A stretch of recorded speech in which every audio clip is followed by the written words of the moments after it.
새로운 찬양 하나님께서 기뻐 받으실 줄로 믿습니다. 할렐루야. 주일 아침 주님의 전에 나온 우리 더사랑교회 모든 성도들에게 주님이 주시는 복과 은혜가 넘쳐나기를 주님의 이름으로 축복합니다. 뉴스를 통해서 우리가 지난 한 주간 각 지역에서 일어난 산불로 인해서 고통당하고 또 생명을 잃고 지금도 집을 떠나 있는 많은 분들의 이야기를 함께 듣고 있습니다. 또 교회 예배당도 불이 타고 어려움을 당한 그 교회들도 많이 있습니다. 우리가 함께 기도하면서 또 하나님께서 이 모든 일 가운데 개입하시고 어수속히 치유와 평안이 회복되어지는 은혜가 있도록 우리가 함께 기도하는 시간들을 보낼 수 있기를 간절히 바랍니다. 옛날에 어떤 왕이 한 남자에게 사신을 보냈습니다. 그리고는 즉시 나에게 오라라고 명하게 됩니다. 왕으로부터 사신이 도착해서 즉시 오라라고 하는 명령을 받았을 때 이 사람에게는 큰 두려움이 밀려왔습니다. 아마 좋은 일이라기보다는 나쁜 일, 아마도 나에게 뭔가 큰 문제가 생길 것만 같은 그런 불안한 마음이 들었기 때문입니다. 혼자서는 도무지 왕 앞에 나아갈 용기가 생기지 않습니다. 여러분, 두려울 때는 친구가 가장 필요합니다. 이 남자에게는 세 사람의 친구가 있었습니다. 그래서 한 사람 한 사람을 찾아다니면서 나와 같이 왕에게 가달라고, 이런 상황이니 나와 함께 가주면 좋겠다라고 부탁을 하게 됩니다. 우선 자신이 가장 소중하게 여기고 또한 늘 좋아했던 친구의 집에 가서 함께 해달라라고 요청을 했습니다. 그러자 그 친구는 이유도 묻지 않고 안 된다고 잘라 말합니다. 그 말을 듣고 얼마나 마음에 실망하는 마음이 들었는지 모릅니다. 그리고 이번에는 두 번째 친구에게 찾아가서 부탁을 했습니다. 그러자 이 두 번째 친구는 성문까지는 같이 가주겠지만 그 이상은 갈 수 없다고 하며 이해해달라고 말합니다. 마지막으로 세 번째 친구 집에 찾아갔습니다.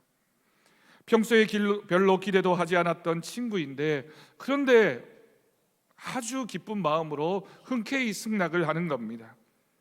물론 가주지. 자네는 아무것도 잘못한 것이 없는데 이렇게 두려워할 것이 없네.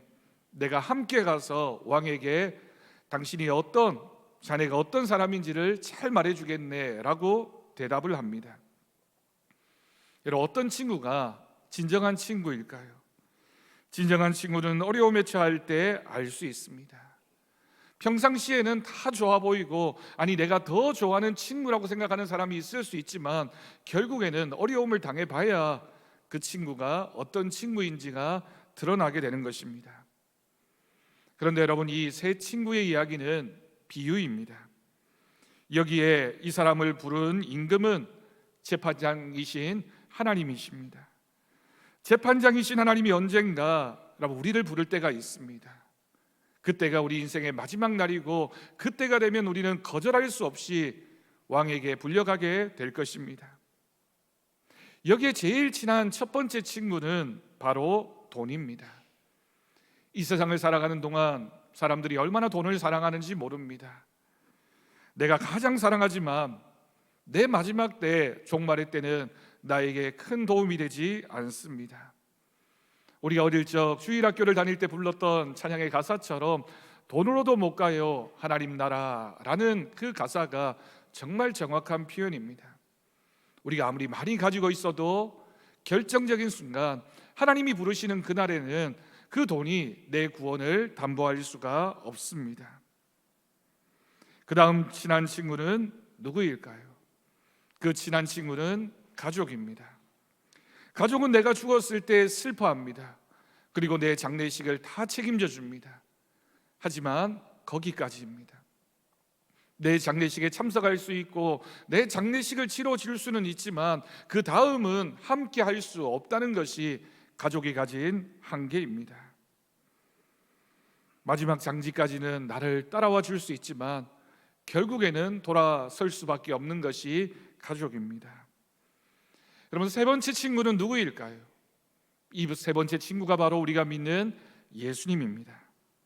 평소에는 우리가 그 예수님을 바라보면서 시큰둥하게 모른 척할 때도 있고 별 상관이 없는 것처럼 살아갈 때가 있지만, 결정적인 순간이 찾아왔을 때 나를 변호해주고 나를 하나님의 나라로 인도해 주실 분은 우리 주님밖에 없습니다.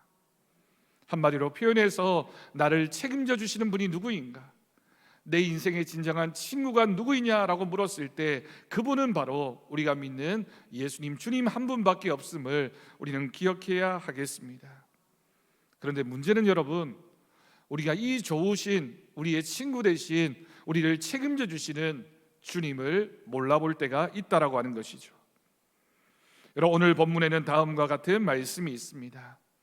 먼저 본문 50절 말씀을 보십시오. 제자들이 다 예수를 버리고 도망했다라고 기록하고 있습니다.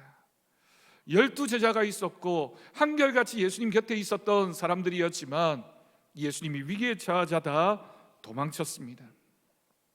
십자가를 지기 위해서 겟세마네 동산에서 밤이 새도록 기도하셨던 예수님 곁에 함께 해야 됐던 그 제자들이 예수님이 잡히시게 되자 모두가 도망을 친 것입니다.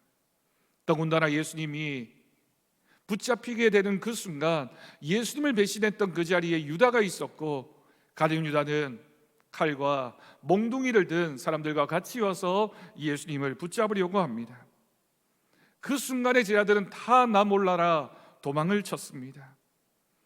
여러분, 3년이라는 시간 동안 생사고락을 같이 하면서, 그리고 늘 주님 앞에서 주님이 죽는 그 순간에 제가 함께 죽겠습니다, 주님이 어떤 상황이 온다 할지라도 주님을 버리지 않겠습니다, 내가 주님을 대신해서 죽음의 길을 가겠습니다라고 자신만만하게 얘기했던 제자들이 그 순간에는 다 도망쳐 버렸던 것입니다. 선생님이라고 불렀고 라비오 스승이라고 불렀던 그들이 다 도망치는 상황이 오게 됩니다. 심지어 오늘 말씀에는 한 청년의 이야기가 기록되어져 있습니다. 본문 51절 말씀입니다. 한 청년이 벗은 몸에 배 호디보를 두르고 예수를 따라가다가 무리에게 잡혔습니다. 예수님의 제자 중에 한 청년이었을 겁니다. 이 젊은 제자가 맨몸에 혼니보를 두르고 예수님을 따라가고 있었는데 사람들이 그를 붙잡으려고 했습니다. 이 제자가 어떻게 했습니까? 그 다음 말씀인 52절 말씀입니다. 배 헛이불을 버리고 벗은 몸으로 도망쳤다라고 기록하고 있습니다. 자신이 두르고 있던 배 헛이불을 벗어버린 채 맨몸이 되어서 도망쳤습니다. 이처럼 예수님이 위기에 처하자 그 제자 중에 한 사람도 남김없이 다 예수님을 버렸고 뿔뿔이 흩어져 버렸습니다. 여러분, 그래도 예수님의 수제자 베드로는 좀 달랐을까요? 조금 다른 듯이 보였습니다. 다른 복음서에 보면 이때 베드로는 칼을 가졌는데 그것을 빼어서 붙잡으러 온 대제사장의 종의 귀를 쳐버리게 됩니다. 그 종의 이름이 말고라고 하는 사람이었습니다. 그러자 예수님께서는 베드로에게 그만두어라 라고 말씀하시고 내 칼을 칼집에 꽂으라고 말씀하셨고 귀가 잘린 그 사람의 귀를 치료해 주셨습니다. 하지만 그랬던 베드로도 다시 도망을 칩니다. 멀찌감치 서서 예수님이 대제사장 앞에서 재판을 받으시는 그 순간에 그 장면을 지켜보고 있습니다. 아랫사람들과 함께 불을 쬐다가 곁에 있던 한 사람이 베드로에게 묻습니다. 베드로의 눈에 지금 보여지고 있는 장면은 사람들이 예수님을 때리고 침을 뱉고 조롱하고 예수님은 무기력하게 그렇게 붙잡혀 계시는 그런 장면이었습니다. 제사장의 여종 하나가 베드로가 불을 쬐고 있는 것을 보고 말합니다. 마가복음 14장 67절 말씀을 보면 그 장면이 이렇게 기록되어져 있습니다.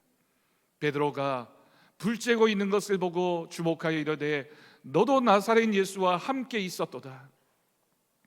아마도 이 여종의 눈에 베드로가 예수님의 제자 중에 한 사람으로 보였기 때문에 그렇게 얘기했겠죠.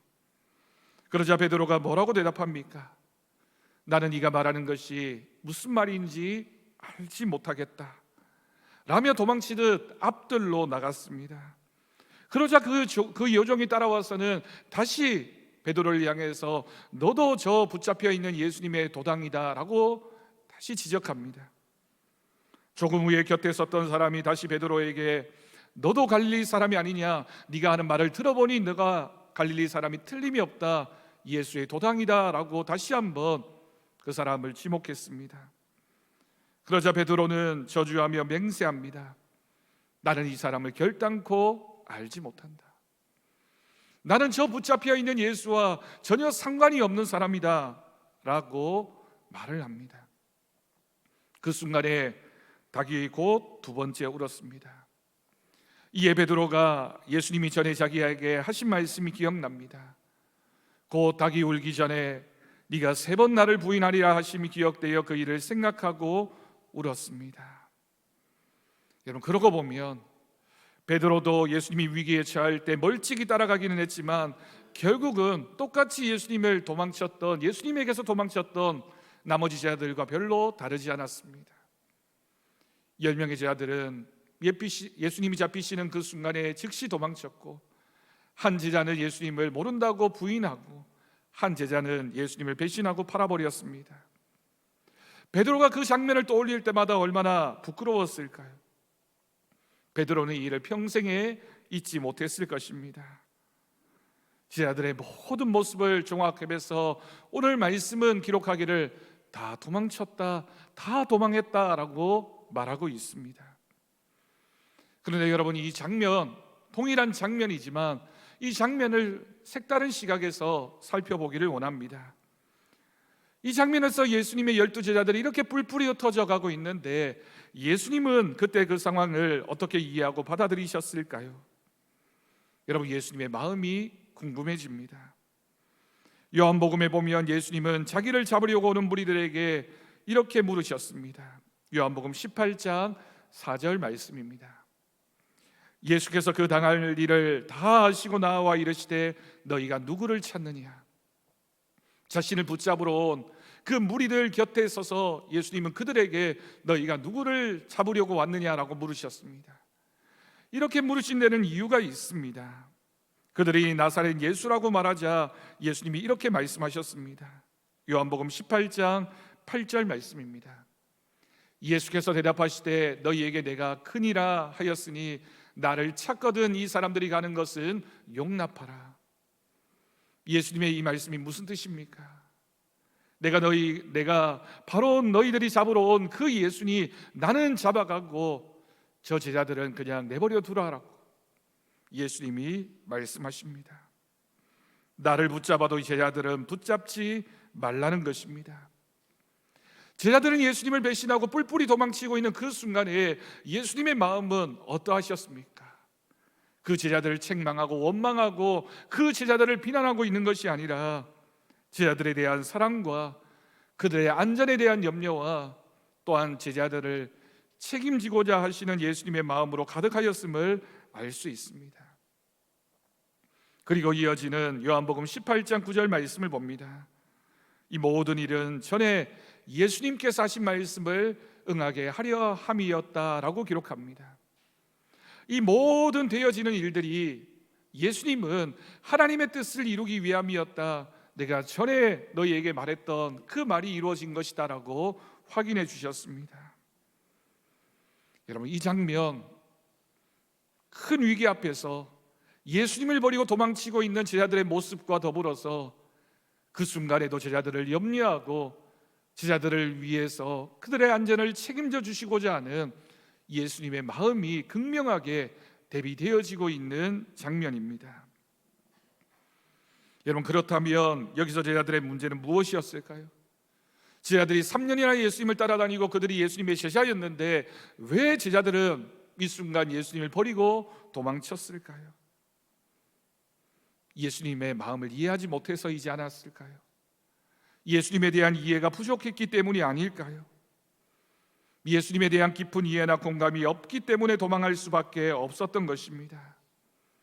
예수님의 마음을 제대로 알지 못하면, 지금 이 순간 예수님이 어떤 계획 가운데 있는지를 잘 알지 못하면 신앙생활을 하다가 조금만 어려움이 오면 우리도 도망칠 수밖에 없습니다. 우리의 믿음이 깊어지고 우리의 마음이 강건해져야지만 어떤 위기 상황에서도 주님을 붙잡을 수 있을 텐데, 그렇지 못한 믿음이 되면 어려움이 닥치면 예수님을 모른다고 부인하고 도망치는 인생이 되는 것입니다. 조금만 힘들어도, 조금만 기분이 나빠져도 예수님을 모른다고 부인하고 도망쳐버리는 우리들의 모습은 혹시 아닙니까? 여러분, 우리는 진정으로 예수님을 만나야 합니다. 우리가 예수님을 믿는다는 것은 예수님을 깊이 아는 것입니다. 예수님을 믿는다는 것을 모르면 깊이도 없고 재미도 없고 열정도 없고 우리가 어떤 일을 해도 그 헌신에 대한 의미를 모른 채 결국에는 그것이 얼마 가지 못하게 됩니다. 그런데 여러분, 또 한 가지 문제가 더 있습니다. 예수님에 대한 이해도 부족하지만 사실은 나 자신에 대한 이해도 부족한 것이 우리들의 모습입니다. 내가 누구인지, 예수님이 왜 나를 사랑하시는지, 내가 어떤 존재인지 아직 자기를 모르는 경우가 많다는 것이죠. 여러분, 그러다 보니 우리가 교회에서나 가정에서나 또는 주님이 우리를 세상 속에 보내실 때 우리가 어떤 일을 맡아도 그 일에 책임감이 없습니다. 내게 주어진 일이 얼마나 귀한 일인지, 또 아무나 할 수 없는 일이고 오직 나에게만 맡겨주신 일이라는 것을 모르니 그 일에 대한 책임감을 가지고 잘 할 수가 없게 되는 것이죠. 아주 오래전 드라마입니다. 외과 의사 봉다리라고 하는 드라마가 있었습니다. 그 중에 한 장면이 잊혀지지 않습니다. 이 주인공이 이제 의사 생활을 시작한 지 1년 차일 때 자신의 실수로 인해서 한 환자가 목숨을 잃게 됩니다. 얼마나 마음이 괴로운지 모릅니다. 책임감이 느껴지고 내가 이렇게 실수를 하게 되면 한 사람이 죽게 되는구나, 내가 앞으로 의사 생활을 할 수 있을까, 그런 상실한 마음 그리고 실패한 마음이 몰려들었습니다. 그렇게 자책감에 빠져있던 1년차 의사 봉다리에게 한 선배가 찾아와서 이렇게 말합니다. 한 문장이었습니다. 아무것도 아닌 사람은 아무런 책임도 없다. 그 사람과 내가 아무런 관계가 없다라고 생각하면 책임도 느끼지 못한다는 것입니다. 여러분, 가정에서 교회에서 어떤 때는 모든 것이 다 내 책임인 것 같아서 죄책감이 들고 또한 내가 그것을 잘 하지 못하는 데 대해서 실망하고 낙심할 때가 있습니다. 하지만 그럴 때 우리는 또 반대의 마음도 가지게 됩니다. 왜 나만 책임져야 되나? 내가 왜 이 책임을 지고 가야 하나 하고 불평의 마음을 품을 때가 있습니다. 여러분, 우리가 감당하는 하나님의 일, 하나님 앞에서 우리의 사명에는 원리가 있습니다. 그리스도인의 삶은 우리가 주님의 제자가 되었다는 것은, 우리가 적어도 예수님을 믿는 사람이라면 우리는 자기 십자가를 지고 주님을 따라가는 사람들입니다. 내 십자가입니다. 그러니 때로는 좀 무겁더라도, 고통스럽더라도 그 십자가를 지고 가야 합니다. 아무것도 아닌 사람은 십자가도 없겠죠. 아무것도 주님과 관계가 없는 사람이라면 십자가가 없을 것입니다. 그러니 나에게 십자가가 있다는 것은 감사의 제목이고 기쁨의 제목이기도 합니다. 그런데 더 신비하고 놀라운 것은 우리가 그 십자가를 질 때 주님이 우리를 그저 내버려 두지 않으시고 그 십자가를 주님이 대신 져주시고 우리와 함께 하십니다. 순종하는 자에게 주시는 하나님의 은혜입니다. 결코 우리를 홀로 내버려 두지 않으시고 끝까지 책임져 주시는 하나님의 은혜입니다. 여러분, 우리는 무엇을 믿고 살아가야 할까요? 우리의 인생에 우리가 누구를 바라보고 있고 우리가 무엇을 믿고 살아가고 있습니까? 우리에게 믿는 구석은 하나님 한 분밖에 없습니다. 오로지 하나님만을 바라보며 의지하며 나아가는 것입니다. 많은 사람들이 엉뚱한 곳에서 인생의 목적을 찾고 있습니다. 어떤 사람은 돈을 의지하고, 어떤 사람은 명예를 바라보고 있고, 어떤 사람은 지금 내가 가지고 있는 젊음이나 건강을 바라보면서 그것이 전부라고 착각하기도 합니다. 내가 지금 누리며 살아가고 있는 것이 내 것이라고 생각하고 그것을 의지한 채 살아가고 있습니다. 여러분, 우리는 하나님을 의지합시다. 우리가 하나님을 의지할 때 하나님은 우리의 지팡이가 되어주시고 우리가 걸어가야 할 그 길을 우리에게 보여주실 것입니다. 신앙의 길에는 반드시 여러분, 이러한 용기가 필요합니다. 우리가 아무리 바쁘지만 주일에 예배당에 오는 것도, 하나님을 찾아서 예배하는 것도 용기가 필요합니다. 내가 지금 경제적으로 살아가기도 빠듯한데 11조를 뚝 떼어 하나님 앞에 드리는 것에도 용기가 필요합니다. 힘든 일에 헌신하는 것도, 내가 무슨 일을 하든지 기쁨으로 감당해 나가는 것도 용기가 필요합니다. 나는 예수님의 제자이다 라고 고백한다면 이 용기가 필요합니다. 그런데 여러분, 우리가 살아가는 인생에는 어떤 선택이든지 선택을 하기 위해서는 포기를 동반합니다. 중요한 것일수록 그렇습니다. 무엇인가를 선택한다는 것은 무엇인가를 포기하는 것입니다. 하나를 포기해야지만 우리는 또 다른 하나를 얻을 수가 있습니다.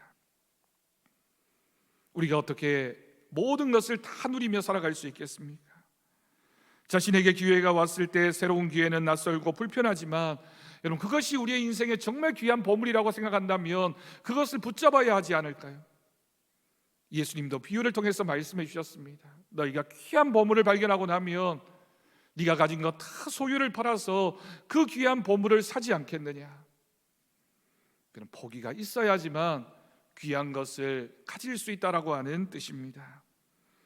내가 믿고 따르는 예수님이 우리에게 보물이 되고, 내가 가지고 있는 이 신앙이 나에게 가장 귀한 것이 되면 우리는 포기할 줄 아는 믿음으로 하나님 앞에 서게 될 것입니다. 여러분, 우리 모두에게는 신앙생활에 있어서 책임이 있습니다.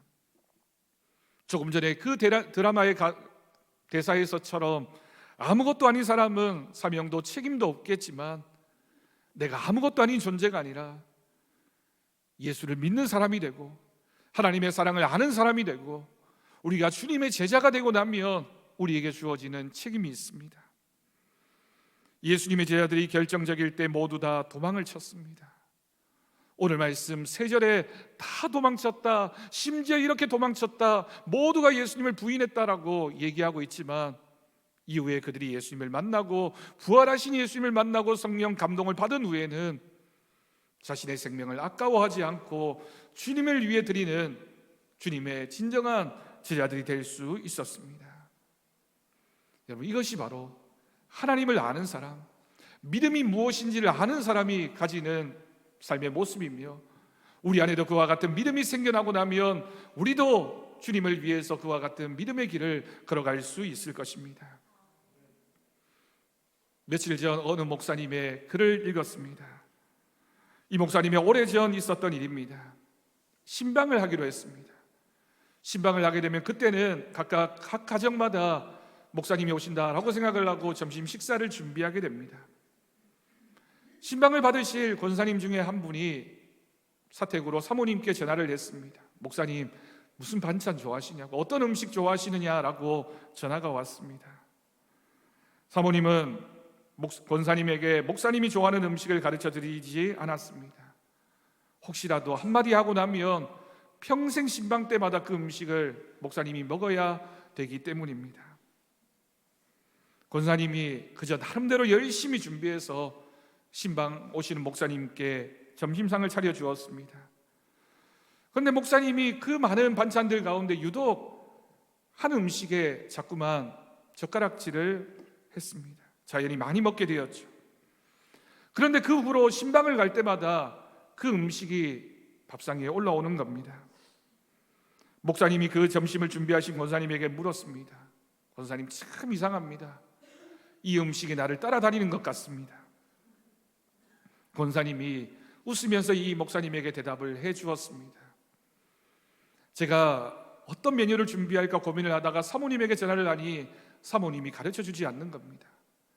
고민이 되어서 한참 생각을 하다가 버뜩 떠오르는 생각이 있어서 먼저 신방을 받으신 권사님에게 전화를 해서 물어보았답니다. 목사님이 어떤 음식에 젓가락질을 더 많이 하시더냐? 그리고 그 음식을 준비했다는 것이죠. 이 이야기를 듣고 목사님에게 큰 감동이 있었습니다. 성도들도 자기의 목사님 대접하기 위해서 목사님에게 관심을 가지고 목사님이 어디에 젓가락질을 더 많이 하시는지 그것에 집중하는데 목회자인 나도 그래야 되지 않을까? 성도들이 어떤 말씀에 갈급해하고 있는지, 성도들이 무엇을 필요로 하고 있는지, 성도들이 어떤 기도의 제목을 가지고 있는지, 성도들에게 필요한 것을 채워줄 줄 아는 그런 목회를 해야 되겠다라고 이 목사님이 다짐을 하고 평생을 목회하셨다는 겁니다. 여러분, 하나님의 젓가락이 자주 가는 목회자가 행복한 목회자입니다. 하나님이 사용하고 싶은 목회자, 하나님이 자주 찾으시는 목회자이겠죠. 여러분, 목회자만 그렇습니까? 하나님의 젓가락이 자주 가는 직분자가 될 수 있기를 바랍니다. 하나님이 어떤 일을 하실 때 먼저 생각이 나는 사람, 하나님이 어떤 일을 하고자 하실 때 저 사람이라면 내가 맡겨둘 수 있지라고 생각이 드는 그런 직분자가 되십시오. 하나님의 젓가락이 자주 가는 우리 성도님들이 될 수 있기를 바랍니다. 우리 교회도 그런 교회가 되었으면 좋겠습니다. 이 나라에 이 지역에 많은 교회들이 있지만 하나님이 어떤 일을 계획하실 때 우리 교회가 쓰임받고 하나님이 찾으시는 교회가 될 수 있다면 여러분, 얼마나 큰 복입니까? 하나님이 우리를 사용하실 때 우리가 쓰임받기를 원합니다. 하나님의 마음이 어디에 있는지, 하나님이 무엇을 원하시는지를 알고 수고하는 것, 여러분, 그것이야말로 우리가 책임감을 가지고 있을 때, 믿음의 책임이 있을 때 우리는 그것에 집중할 수 있고, 우리는 그렇게 하나님 옆에 쓰임받는 하나님의 사람이 될 수 있습니다. 여러분, 우리에게는 책임이 있습니다. 여러분, 가정에서도 우리 각자에게 주어진 책임이 있습니다. 우리가 부모이기 때문에, 아버지이기 때문에, 어머니이기 때문에 감당해야 될 책임이 있어서 때로는 힘들고 어렵지만 부담도 되고 고통스럽지만, 그러나 내가 아버지이기 때문에, 어머니이기 때문에 가정을 위해서 그 책임을 감당합니다. 자녀도 부모님을 향해서 책임을 감당해야 됩니다. 교회에서도 우리에게 책임이 있습니다. 우리가 성도이기 때문에 예배의 자리를 채워야 하는, 그리고 예배의 자리를 지켜야 하는 책임이 있고, 교회 일에 우리가 함께해야 되는 책임이 있고, 우리가 직분자이기 때문에 교회를 생각하고 염려하면서 교회가 나를 필요로 하는 그곳에서 내가 수고하고 헌신해야 될 책임이 우리 각자에게 있습니다. 목회자이기 때문입니다. 직분자이기 때문입니다. 우리가 성도이고 예수 믿는 사람이기 때문에 하나님이 우리를 부르셨고 우리는 그 책임의 마음을 가지고 있습니다. 이 사회에서도, 이 나라에서도 마찬가지입니다. 우리가 그리스도인이기 때문에 이 나라를 바라보며, 이 사회를 바라보며 우리는 책임감을 느낍니다. 화재로 인하여 고통당하고 있는 사람들을 바라보면서, 이 나라의 정치적인, 경제적인 혼란의 상황을 바라보면서 그래도 우리가 하나님 앞에 엎드려 기도할 수 있는 것은 나에게 주어진 책임이 있다는 것을 우리가 알고 있기 때문입니다. 여러분, 이렇게 많은 책임들 가운데 우리는 주님의 제자로 살아갑니다. 하지만 여러분, 책임이 너무 부담스럽다고만 생각하지 마십시오. 하나님이 우리에게 그 책임을 맡겨주실 때는 그저 맡겨주시는 것이 아니라 그 책임을 감당할 수 있는 능력도 주시고, 우리가 성실함으로 그 책임을 감당하고 나면 하나님이 주시는 은혜와 복이 있습니다. 마태복음 25장 21절 말씀입니다. 그 주인이 이르되 잘하였도다 착하고 충성된 종아, 네가 적은 일에 충성하였음에 내가 많은 것을 내게 맡기리니. 이런 마지막 구절이 참 감동이 있습니다. 내 주인의 즐거움에 참여할지어다. 하나님께서 우리를 바라보시면서 우리에게 주어진 그 책임이 작든지 크든지 우리가 그 책임을 잘 감당하고 나면 하나님께서 우리에게 내 잔치자리에, 내 즐거움에 너도 참석할 수 있다, 너도 함께하자라고 우리 주님께서 말씀해 주실 줄도 믿습니다. 여러분, 우리의 인생은 언젠가는 끝이 나게 됩니다. 우리가 이 땅에서 소유하고 있는 것, 우리가 이 땅에서 누리고 있는 것, 우리가 이 땅에서 즐거워하고 있는 것들 다 끝이 날 때가 옵니다. 그 마지막 순간 하나님이 우리를 바라보시면서 너는 내 즐거움에 참여하라고 우리를 하나님께서 천국 잔치에 부르시는 그 음성에 여러분, 우리가 감사함으로, 기쁨으로 참여할 수 있다면 얼마나 큰 은혜이며 얼마나 큰 복입니까? 그 복과 은혜를 누리는 우리 더사랑교회 성도들이 될 수 있기를 바랍니다. 우리가 목회자이기 때문에, 우리가 장로이기 때문에, 우리가 권사이기 때문에, 우리가 안수집사이고 집사이고 성도이기 때문에 우리에게 주신 책임이 있고, 하지만 우리가 그 책임을 다 감당하고 나면 하나님께서 주시는 더 큰 은혜와 우리가 말할 수 없는, 우리가 감당할 수 없는 기쁨과 감사의 제목들을 더 크게 주실 줄로 믿습니다. 그 기대하는 소망의 마음을 가지고 우리가 이 사순절, 또한 우리가 가정에서, 교회에서, 우리의 모든 삶에서 하나님이 주신 책임을 잘 감당해 나가는 우리 모두가 될 수 있기를 주님의 이름으로 축원합니다. 기도하겠습니다. 하나님 아버지, 감사합니다. 우리가 이 땅을 살아가는 동안 우리가 책임을 놓쳐버리면 뿔뿔이 도망치고 흩어지는 사람일 수밖에 없지만, 주님을 사랑하고 그 책임에 우리가 믿음을 가지면 우리는 적은 일이든지 큰 일이든지 우리는 충성하고 그 책임을 감당하는 사람이 될 줄로 믿습니다. 가정에서, 교회에서, 우리가 살아가는 이 사회에서 주어진 주님이 주신 책임을 감당하며 기쁨으로 감사로 하나님 앞에 나아가는 우리 모두가 되게 하여 주옵소서. 주님이 주시는 은혜와 복이 있을 줄로 믿습니다. 그 은혜와 복을 누리는 우리 모든 더사랑교회 성도들 되게 하여 주옵소서. 우리 주 예수님의 이름으로 기도드립니다. 아멘. 우리 감사 찬송 300